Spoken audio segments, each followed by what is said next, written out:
გამარჯობათ, მოდით დღეს ვნახოთ ესეთი გაშლა შეტყობინება შენი ფარველისგან. ის რაც საჭირო არის, რომ ამ მომენტისთვის იცოდე რა ინფორმაციას გაცდის. ენერგობალანსირებისთვის მოწონება, კომენტარი, გაზიარება არ დაკავიზღეს. პირადისთვის მწერთ Facebook-ს ან Instagram-ის გვერდზე.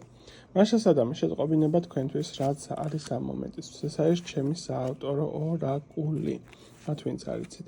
აქ რასაც მიჩვენებს შეტყობინების კუთხით, პირდაპირ მნიშვნელობით უფრო მეტი სიფრთხილე გამოიჩინე იმ ადამიანების მიმართ, ვინც შენ გარშემო არიან. ძალიან ბევრი ადამიანი რეალურად არ არის ისეთი დამოკიდებულებით, როგორადაც შეიძლება რომ თავს გაჩვენებდეს.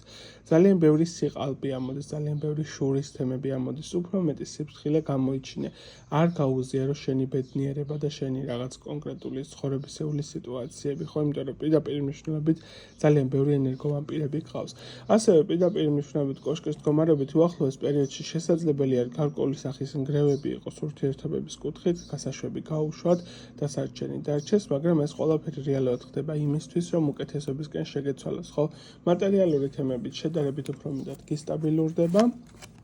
ძალიან ძლიერი მფარველობა გაქვს შენი საგვარეულო კუთხიდან პირდაპირ მნიშვნელობით შეიძლება ითქვას და გარკვეული სახის რაღაცა ცვლილებები შეიძლება გქონდეს სიტუაციურად, განსაკუთრებით ეს როდესაც ეხება საქმის თემებს, როგორც შიდა სიტუაციებში, ასევე სამსახურეობრივ სიტუაციებში ერიდე გარკვეული სახის ინტრიგებს, ისევ და ისევ, რომ არ გქონდეს გულის ტკენის მომენტები, მაგრამ თუ მაქსიმალურად აი ორი გული ამოდის, ხო მაქსიმალურად თავშეკავებულობას გამოიჩენ, მაქსიმალურად გააკონტროლებ შენ რაღაც გარკვეული სახის ემოციებს, ყველაფერი კარგად იქნება. ძლიერი მფარველობა გაქვს, თავარი არის უფრო მეტად გამბედავი იყო, უფრო მეტად რაციონალურად იაზროვნო და ყველაფერი კარგად იქნება.